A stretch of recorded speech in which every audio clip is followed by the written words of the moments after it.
Halo, Assalamualaikum. Selamat pagi anak-anak. Bagaimana kabarnya? Semoga kita semua selalu diberi kesehatan supaya bisa mengikuti pembelajaran dengan baik. Anak-anak, kita masih membahas tentang bangun ruang kerucut. Pada pertemuan sebelumnya, kita sudah membahas volume kerucut. Nah, untuk pertemuan ini kita akan membahas tentang luas permukaan kerucut. Sebelum pembelajaran dimulai, marilah kita berdoa menurut agama dan kepercayaan masing-masing supaya diberi kelancaran dan kemudahan dalam melaksanakan pembelajaran hari ini. Jangan lupa disiapkan buku dan alat tulisnya. Yang pertama, kita akan mempelajari tentang bagian-bagian kerucut terlebih dahulu. Perhatikan gambar kerucut berikut ini. Nah, kerucut dalam kehidupan sehari-hari bisa kita lihat pada capil Pak Tani, kemudian topi ulang tahun, serta yang dipakai untuk marka jalan di jalan raya.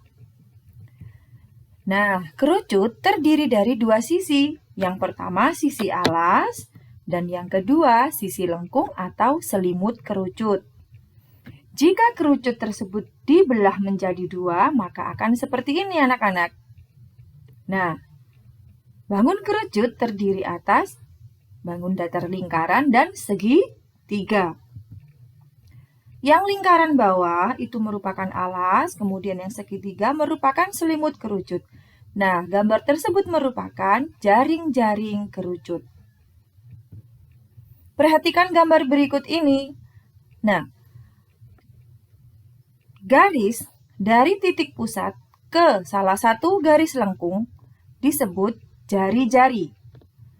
Jika garis lengkung, ujung garis lengkung ditarik ke ujung garis lengkung yang lainnya atau satunya, ini disebut diameter atau biasa yang disebut D.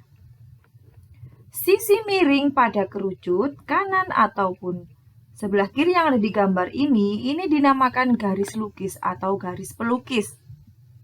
Kemudian, dari titik pusat, ditarik garis ke atas ke titik sudut kerucut, ini dinamakan tinggi kerucut. Perhatikan gambarnya ya anak-anak. Sekarang kita langsung ke luas permukaan kerucut. Kita singkat dengan LP kerucut. Rumusnya Pi dikali R dikali R ditambah S. R jari-jari, kemudian S garis lukis atau garis pelukis, Pi merupakan 3,14 atau 22/7. Langsung kita ke contoh soal. Contoh soal yang pertama. Tentukan luas permukaan kerucut yang memiliki jari-jari 8 cm dan panjang garis pelukis 10 cm. Langkah yang pertama diketahui R8, S sama dengan 10. Yang ditanyakan adalah luas permukaan kerucut. Jawab. Kita tulis terlebih dahulu LP kerucut atau luas permukaan kerucut sama dengan Pi dikali R dikali R plus S. Kita menggunakan Pi-nya 3,14 karena di sini tidak ada yang kelipatan 7. 3,14 dikali 8 dikali 8 ditambah 10. Yang di dalam kurung kita kerjakan terlebih dahulu. 3,14 dikali 8 dikali ini 18 sama dengan 452,16. Jadi, luas permukaan kerucut tersebut adalah 452,16 cm persegi. Contoh soal yang kedua. Sebuah kerucut memiliki diameter 10 cm dan tinggi 12 cm. Tentukan panjang garis pelukis kerucut tersebut. Nah, perhatikan.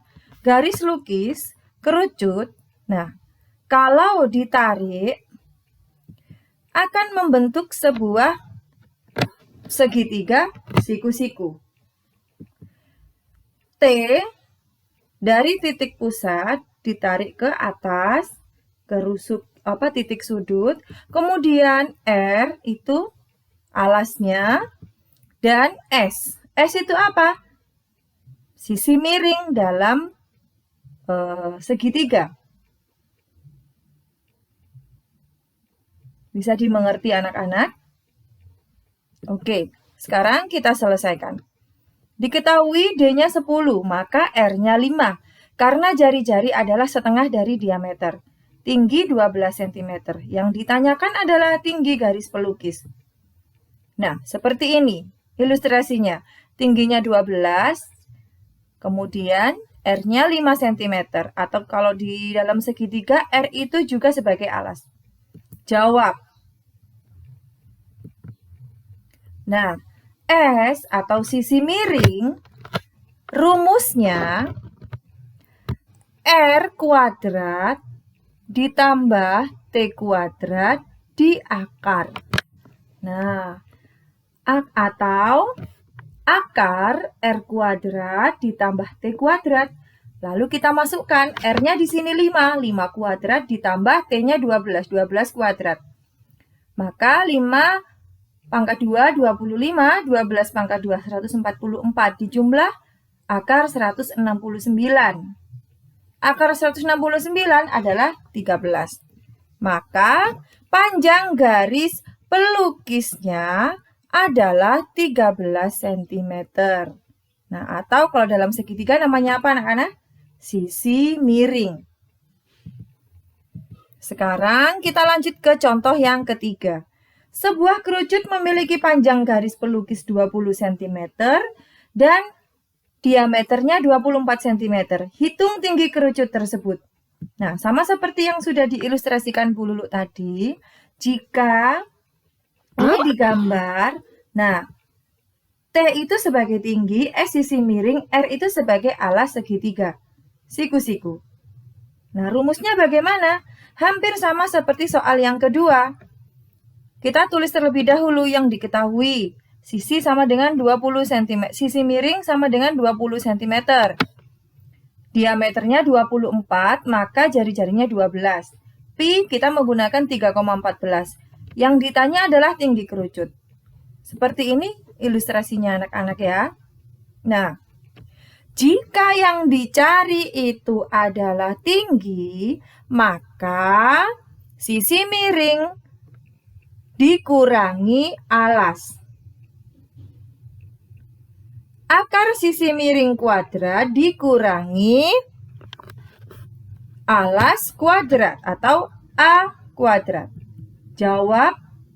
Nah, bisa diperoleh rumus seperti itu. Jawab. Kita masukkan rumusnya. S sama dengan akar S kuadrat dikurangi R kuadrat. Mohon maaf, ini sebenarnya T ya anak-anak. Kemudian kita masukkan S-nya 20 kuadrat. Kemudian R-nya 12 kuadrat. 400 kuadrat dikurangi 144 kuadrat sama dengan 256. Akar 256 sama dengan 16. Jadi tinggi kerucut tersebut adalah 16 cm. Nah, seperti ini.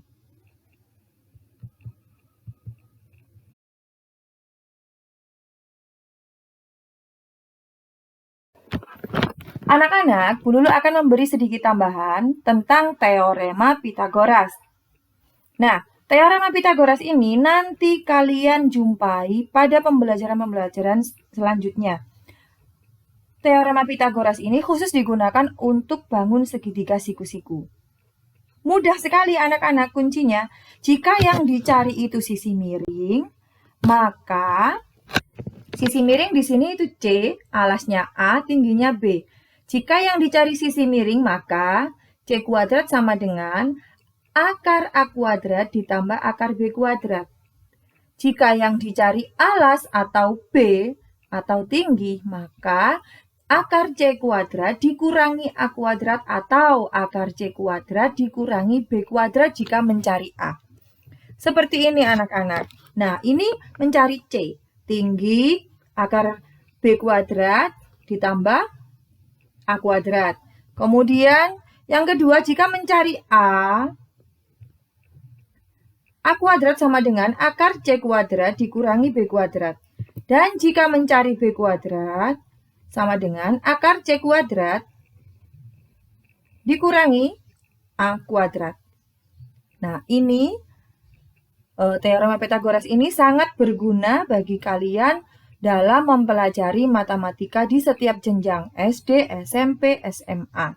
Nah, di SD pun kerucut tadi sudah menggunakan teorema Pythagoras. Nah, sekarang tugasnya nomor 1 sampai nomor 4 kalian kerjakan di buku tugas kalian masing-masing beserta caranya. Sampai di sini pembelajaran hari ini anak-anak. Jangan lupa tetap semangat belajar berilmu, ilmu yang bermanfaat. Wassalamualaikum warahmatullahi wabarakatuh.